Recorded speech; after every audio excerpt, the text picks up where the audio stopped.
নমস্কার, আমি রূপসী হালদার। আজকে আবার চলে এসেছি একটি নতুন পর্ব নিয়ে। পড়ছি অবরুদ্ধ নিশীথ। লেখনীতে রয়েছে তেজস্মিতা মর্তজা। পর্ব 11। রাবেয়া বেলা 11টার দিকে মামার বাড়িতে গেলেন। বড় ভাইয়ের কাছে কিছু ধার পাওয়া গেলে তাও পাওনাদারদের একটু ঠেকানো যাবে, সময় পাওয়া যাবে চাইলে। আমজাদ সাহেবের অরাজি গম্ভীর মুখে দেখেও গেছেন রাবেয়া। অন্তু চলে এলো। আব্বুর উদ্বিগ্ন মুখ আর কাতর চোখের চাহনি ভালো লাগে না। বছরখানেক আগে রাবেয়ার পিত্তথলিতে পাথর ধরা পড়ল। তৎক্ষণাৎ সার্জারি করিয়েছিলেন আমজাদ সাহেব। আব্বু আম্মু দুজনেরই হাই ব্লাড প্রেশার। ওষুধ পানির খরচা, অন্তুর পড়ালেখা, যাবতীয় দরকার গোটা সংসারের সবই বইছেন আমজাদ সাহেব। সব করতে ঋণ করতে হয়েছে আমজাদ সাহেবকে। অন্তিক একটা বড় দোকান খুলেছিল বড় বাজারের মধ্যে। অনুরা তার চেয়ে ছোট ব্যবসা করে মাসে লাখ টাকা আয় করেছে। অন্তিকের দোকান দিন দিন খালি হচ্ছে, পুঁজিসহ নেই হয়ে যাচ্ছে। বাড়িতে টাকা পয়সা দেওয়া অন্তিক আমজাদ সাহেবও চান না। এখনও তিনিই যেন বাড়ির একমাত্র কর্তা, অথচ চাকরি থেকে রিটায়ার করেছেন বহুদিন আগে। তার কর্ম বিশেষ উচ্চপদস্থ ছিল না, স্কুল মাস্টার। পুরো পরিবারসহ অন্তিকের বইয়ের ভারটাও নিশ্চুপ বহন করছেন তিনি। অন্তিক নিজের এই লালবাতি জ্বলা ব্যবসার ব্যাপারে কোনো আলাপ আব্বুর সাথে করে না। অন্তিক অকালে বউ আনার পর স্বপ্নভঙ্গা আমজাদ সাহেব মার্জিয়ার সামনে দাঁড় করিয়ে দুটো থাপ্পড় মেলে বলেছিলেন, খেতে দিবি কোত্থেকে? সেই তো আমার ঘাড়ে চড়ে বসবি। অন্য উপায় আছে? আর কত দিকে যাব এই সামান্য কামাই নিয়ে? এই আমি তোকে জন্ম দিয়েছিলাম, দুই হাতে এতদূর টেনে এনেছিলাম। তোকে নিয়ে রাতভর স্বপ্ন বুনেছি জালের মতো। দেখ, বিশ্বাস করার উপায় রাখিসনি আজ। সেসব ইচ্ছে বহুত ছিল, সেসব এক লকমায় গুঁড়ো করে বাঁধিয়ে তো বিবেকে না। বিবেক থাকলে এত বাধ্য? বয়স কত হয়েছে, বিয়ে করে এনেছিস, তাও আবার আমার নামের সম্মান ডুবিয়ে। কি কাজ করিস? বউকে খাওয়ানোর মুরদ আছে? চাকরি বাকরি করার যোগ্যতা হয়েছে? আমার ছেলে এমন মূর্খ হবে তা জানলে হয়তো তোকে দুনিয়াতেই আনতাম না। অন্তু প্রথমবার সেদিন আব্বুকে নিজের অভিজাত ব্যক্তিত্ব থেকে বেরিয়ে প্রথমবার এমন কম দামি সাধারণ বাক্য, মূর্খ সরল ধরনের কথা বলতে শুনেছিলেন। তারপরের দিন থেকে আজ অবধি চুপচাপ সব ভার বহন করছেন, কোনো অভিযোগ আর করেনি দ্বিতীয়বার। কিন্তু অন্তিক বোধ হয় বাপের সাময়িক ক্ষোভকে ধরে রেখে কিছু বিচ্ছেদমূলক কাজ করে বসেছিল। একই বাড়িতে থাকে, সামনে দিয়ে যাওয়া আসা করে, মাথা তুলে তাকায় না, আব্বুর সাথে কথা বলে না, ধার ধারে না কোনো কিছুর। সে যে আছে দুনিয়াতে তার অস্তিত্বের খোঁজ পাওয়া মুশকিল। সেসবের পরদিনই বড় বাজারের দোকান নিল সে। সপ্তাহখানেকের মাঝে সেই দোকানে কমপক্ষে লাখ পাঁচেক টাকার মাল তুলল। টাকা কোথায় পেয়েছে তার হদিশ কেউ জানে না, আর না জানারও প্রয়োজন মনে করেনি অন্তিক কোনো দিন। আমজাদ সাহেব বহু খোঁজ চালিয়েও বের করতে না পেরে হাল ছেড়েছে। মাসখানেকের মধ্যে দোকানের ক্ষয় শুরু হলো। উন্নতির জায়গায় ক্রমান্বয়ে অবনতি। কেনা বেচা হয় কি না কে জানে, কিন্তু একটা পয়সাও ঘরে আসে না। কোথায় যায় কেউ জানে না। প্রথমে সকলে ভেবেছিল অন্তিক খারাপ পথে হয়ে গেছে, নেশা করে হয়তো। সেসবও খোঁজ নিয়ে দেখার পর পাওয়া যায়নি। অন্তিক কেমন যেন হয়ে গেছে, মুখ চোখ শুকনো, শরীর শুকিয়ে সুদর্শন ছেলেটা একদম 60 বছরের বুড়ো হয়ে গেছে।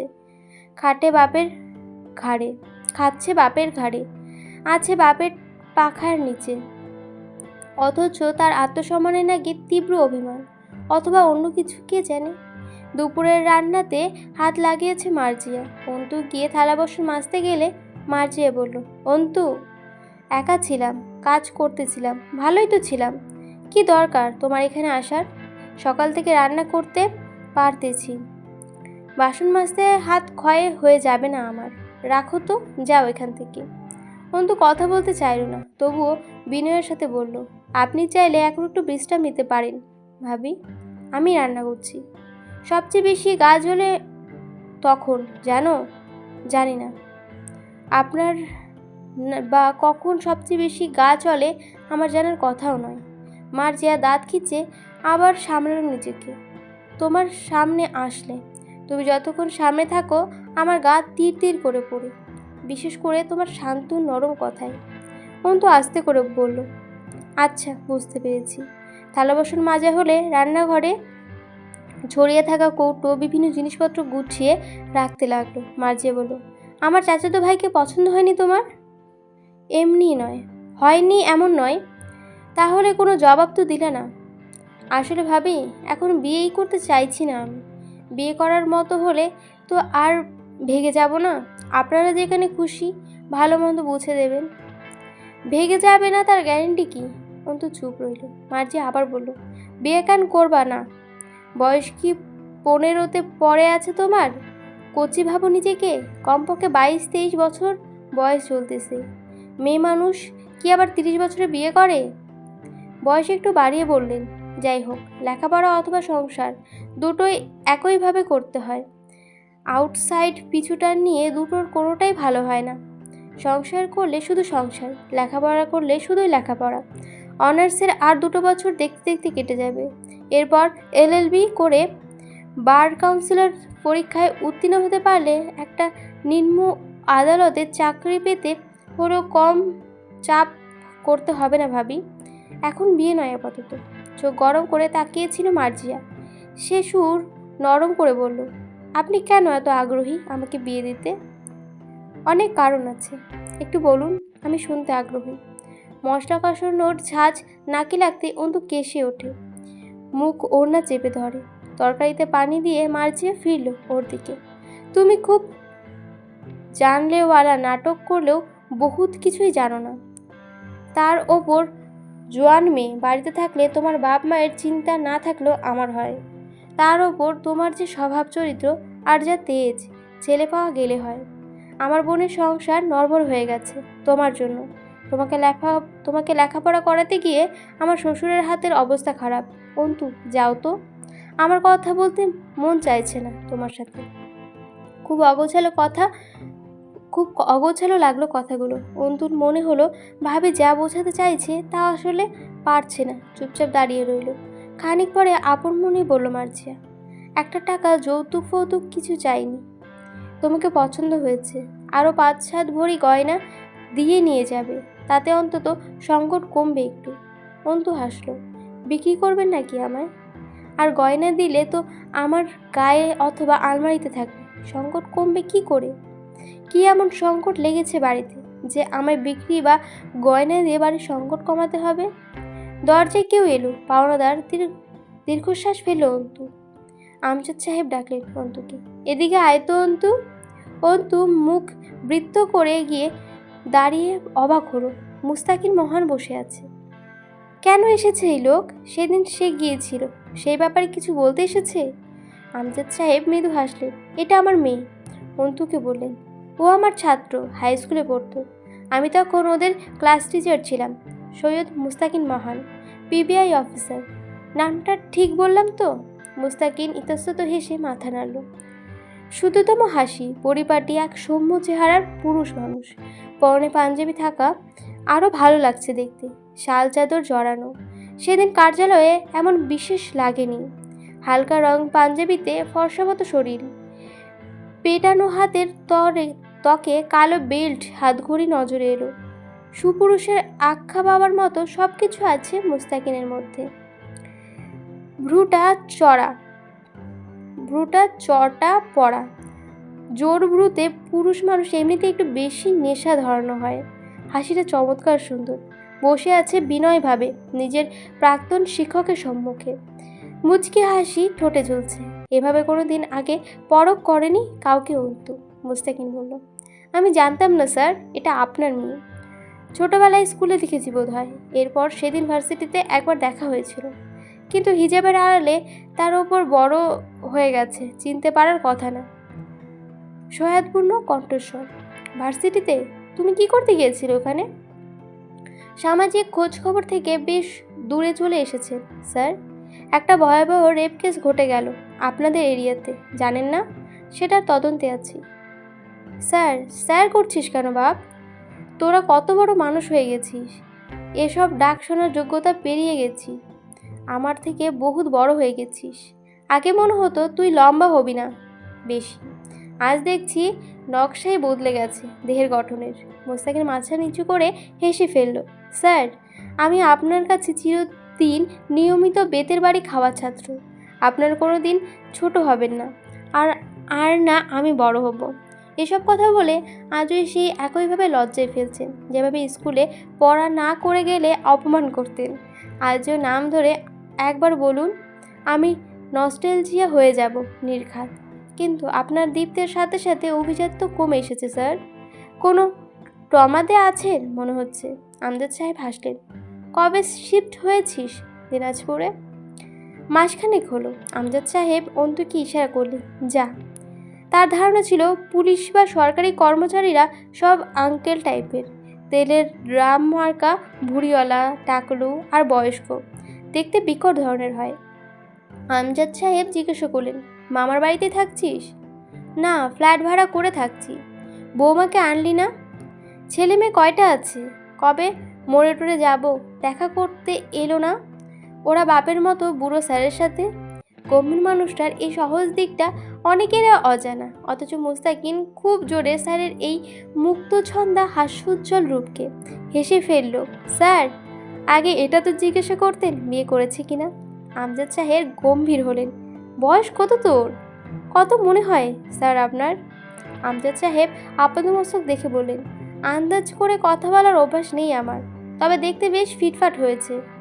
আগে তো মুটু ছিলি, শরীরে মেদ নেই হয়ে গেছে, শুধু বড় বড় চোখ দুটো আছে। মোস্তাকিন কপালে আঙুল ঘষতে ঘষতে ধীরে ধীরে হেসে ফেলল। লজ্জা পাচ্ছে স্যার। আমজাদ সাহেব বললেন, কন্যারাশি তোর? মুস্তাকিন এবার শব্দ করে হেসে ফেলল। নিঃশব্দে হাসলেন আমজাদ সাহেবও। মুস্তাকিন মুগ্ধের মতো চেয়ে রইল গৌরাঙ্গ মানুষটির সুলভ হাসির দিকে। তরতরে তেজি হাসি স্যারের। মুস্তাকিনের সবচেয়ে প্রিয় শিক্ষক সর্বকালের সব শিক্ষকদের মাঝে। হালকা মেহেন্দির রঙের রাঙানো দাড়িতে সাদা লুঙ্গির সাথে ফতোয়া পরা লম্বা আত্মবিশ্বাসী পুরুষটি মুস্তাকিনকে বারবার মুগ্ধ করে। মুস্তাকিন হাসি সামলালো। কেন স্যার, ছেলেদের লজ্জা পাওয়ার অধিকার নেই? অন্তু ট্রে ভর্তি নাস্তা আনলো। মুস্তাকিন বলে উঠল, স্যার, এটা ঠিক হলো না। আমজাদ সাহেব গম্ভীর হলেন। এখন তুই আমায় ঠিক ভুল শেখাচ্ছিস? স্যার, তা বলিনি আমি। আপাতত আর কিছু বলতে হবে না এ ব্যাপারে। তুলে নে এক এক করে। আম্মা পানি দিলে না? অন্তু পানি আনতে গেল। আমজাদ সাহেব বললেন, একসাথে দুপুরের খাবার সময়টুকু তো হবে। ভারী শোনালো কথাটা। মুস্তাকিন ভ্রু চুলকে তাকালো। এভাবে বললে সময়ের সাহস নেই হওয়ার। কেকের একটা পিস উঠিয়ে নিয়ে হাত রেখে বলল, অন্তিকের কি খবর? আমি ভেবেছিলাম না তুমি প্রশাসনকে ঢুকবে। মুস্তাকিন বুঝলো স্যার কথা এড়াতে চাইছে। সেও আর গেল না সেদিকে। আমি নিজেও ভেবেছিলাম না, অথচ ছোট চাচার বদলতে হয়ে গেল। আর এমনিতেও করিনি। বিয়ে শাদী করবি না? স্যার, একবার তুমি বলছে, একবার তুই। বেশ উপভোগ্য লাগলো বিষয়টা। কেকের টুকরো চিবিয়ে জবাব দিল, ভাবিনি এখনো। ভাবার সময় আসছে না? যাচ্ছে। সময় কোথার সংসারকে সময় দেবার মতো? সারাদিন দৌড়ের ওপর আছি। আমার তো জিনের মতো ওপর ঘাড়ে উঠে ভর করে আছে। 3 বেলা ফোন করে কান চিবাচ্ছে। দুপুরের খাবার বেড়ে দিতে মার্জিয়া এলো না। অজ্ঞতা অন্তুকেই তদারকি করতে হলো। আব্বুই তুলে তুলে খাওয়াচ্ছিল। সে হাতে হাতে সাহায্য করলো। মাঝে মধ্যেই আব্বুর পুরনো ছাত্ররা আসে আব্বুর কাছে। ওরকম সচরাচর দেখা যায় না। ছাত্ররা সচরাচর শিক্ষকদের ভুলে বসে, অথচ আমজাদ সাহেব শিক্ষকদের চেয়েও বড় কিছু তার ছাত্রদের কাছে। অন্তু গরুর মাংস তুলে দিল তার প্লেটে। সঙ্গে সঙ্গে মুস্তাকিন মুখে বলল, গরুর মাংস সমস্যা আছে, আমার খাই না। আমজাদ সাহেব বললেন, শুনে দিবি তো? আচ্ছা, আরেকটা পরিষ্কার প্লেটে নতুন করে ভাত তুলে দে। মুস্তাকিন বাধা দিল, ব্যাপার না, তার প্রয়োজন হবে না, আপনি শুধু মাংস তুলে দিন। অন্তু একটু অপ্রস্তুত হলো। মাংস কি করে তুলবে? চামচ দিয়ে তুলতে গেলে মুস্তাকিন হাসলো। হাত দিয়ে তুলুন না। পাত থেকে চামচ দিয়ে মাংস তোলা যায়? প্লেট থেকে হাত দিয়ে মাংস তুলে নেওয়ার পর অন্তু শরীরে অস্বস্তি জেঁকে বসলো। খাওয়া শেষ করে হাত মোছার জন্য গামছা চাইল মুস্তাকিন। অন্তুর মনে হলো আগে যে 2 দিন মুস্তাকিনকে দেখেছে খুব পেশাগত শক্ত লেগেছিল, আজ একদম তা লাগছে না। সহজ, মিশুক ও ব্যক্তিসুলভ লাগছে। তোয়ালেতে হাত মুছে সেটা আবার অন্তুকে ফেরত দেওয়ার সময় অন্তুর দিকে তাকিয়েছিল মুস্তাকিন। বেশ বেলেহাজ দৃষ্টি। অন্তুর মুখ দেখতে পাওয়া যাচ্ছে না, এই বিষয়টাই যেন মুস্তাকিন কৌতূহল ও অনুরাগ বাড়িয়ে তুলল অন্তুর দিকে মনোযোগী হতে। অন্তুর চেয়ে বেশ খানিকটা লম্বা মুস্তাকিন। প্রশাসনের লোকদের একটা নির্দিষ্ট লম্বা উচ্চতা থাকে। একটা ঢোক গেল মুস্তাকিন। ওনার আড়াল করা মুখের ওপর দেখতে পাওয়া চোখ দুটোকে গিলে নিল বোধ হয়। বেশ অস্বস্তিতে পড়ল অন্তু। আমজাদ সাহেব হাত ধুতে রান্নাঘরে উঠে গেলেন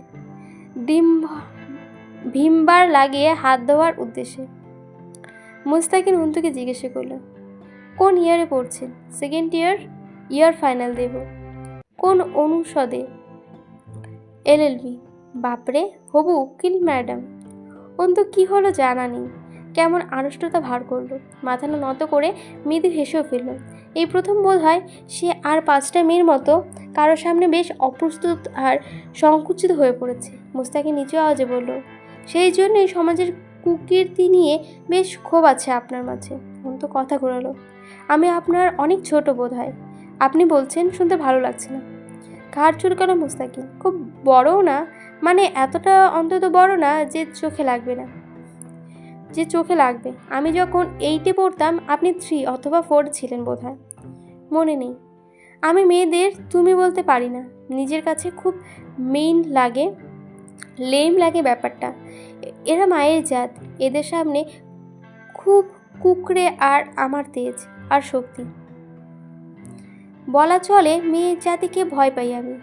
মানে ধরুন কি থেকে কি হয়ে যাবে, কোথাও অসম্মান বা তাদের মনোকষ্টের কারণ হয়ে উঠব, আমার কোনো কথা বা আচরণ অভ্যাগত কারণে হলেও আপনি থেকে তুমিতে আসা খাটনের কাজ হবে। মুস্তাকিনের বলায় ধরনটা অবলীল ও সহজ ছিল। অন্তুর ভালোই লাগলো শুনতে, হাসি পেল অল্প। আব্বুর ছাত্রের মুখে আব্বুর আদর্শের কথা শোনাটা চমৎকার একটা অনুভূতি বলে মনে হলো অন্তুর। এই আদর্শেই তো সে ছোটবেলা থেকে দেখে এসেছে আব্বুর মাঝে। পাঞ্জাবির হাত গুটাতে গুটাতে আমজাদ সাহেবের পেছনে গেল মুস্তাকিন। আমজাদ সাহেব আবার বসলেন, নিজের জমি জমার সমস্যার কথা তুলে সব খুলে বললেন। আবারও একবার মনে করালেন। চলে যাওয়ার সময় দরজা অবধি গেলেন আমজাদ সাহেব। আবার আসবি কিন্তু। অবসর সময়টা কাটাতে চায় না আজকাল। মুস্তাকিন বাড়ির ভেতরে চোখ ঘোরালো, কিন্তু খুঁজে পেল না তার ছোট্ট চোখ দুটো। অকারণেই বোধহয় এই অযাচিত অপ্রাসঙ্গিক চোখের চাহনি। ব্যতিক্রমে মস্তিষ্ক মনোযোগী হয়। সেই দিন অন্তু কার্যালয় থেকে আসার পর বেশ কয়েকবার খেয়ালে এসেছিল অবশ্যই এই আলাদা ধাঁচের অপরিচিতার কথা।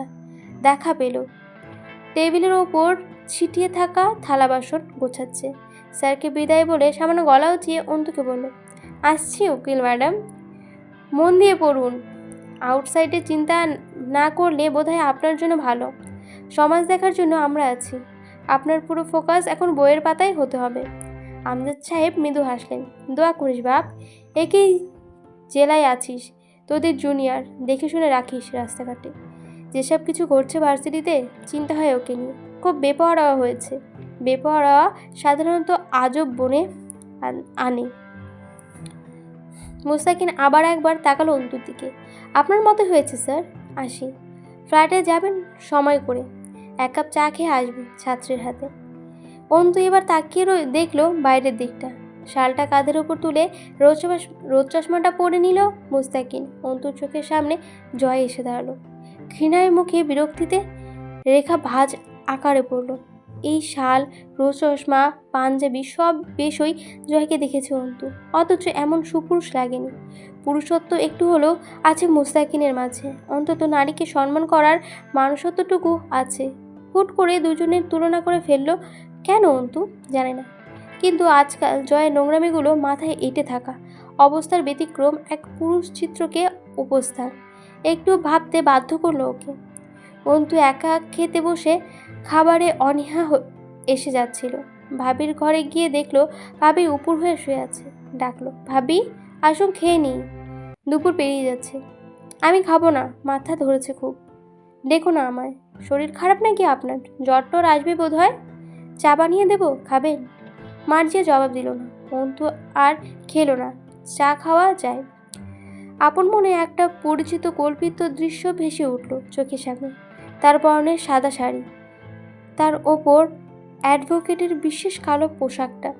সে কয়েকবার ফাইল হাতে নিয়ে রিক্সা থেকে নেমে সুপ্রিম কোর্টের ফটক পেরিয়ে এগিয়ে যাচ্ছে ভেতরে। ভাবনায় ভঙ্গ হলো, পানির ফুটে গেছে। চাপাতি ঢেলে দিয়ে আরেক ভাবনায় মন গেল। চোখের সামনে চিরাচরিত কল্পিত একটা দৃশ্য এসে দাঁড় হওয়া, আর বাস্তবে তার সুপ্রিম কোর্টের উকিল হিসাবে ভেতরে হেঁটে যাওয়া, এগিয়ে চলে যাবার মাঝে দূরত্ব কতটুকু, আর সেই দূরত্বের রাস্তাটা সহজ কতটা, ঝঞ্ঝাট আর ঝড়ো হাওয়ায় বেগ কেমন, কম না বেশি, রাস্তায় বিছিয়ে আছে রক্ত গোলাপের কাঁটা নাকি রক্তরঙা কৃষ্ণচূড়া। তবে রাস্তার রংটা লালচে, এটা কল্পনায় এলো অন্তুর। শেষ হয়ে গেল পর্বটা এখানে। কেমন লাগলো অবশ্যই আপনারা জানাবেন। ভালো লাগলে অবশ্যই লাইক, কমেন্ট এবং সাবস্ক্রাইব করে দেবেন। আসছি আজকে, ধন্যবাদ।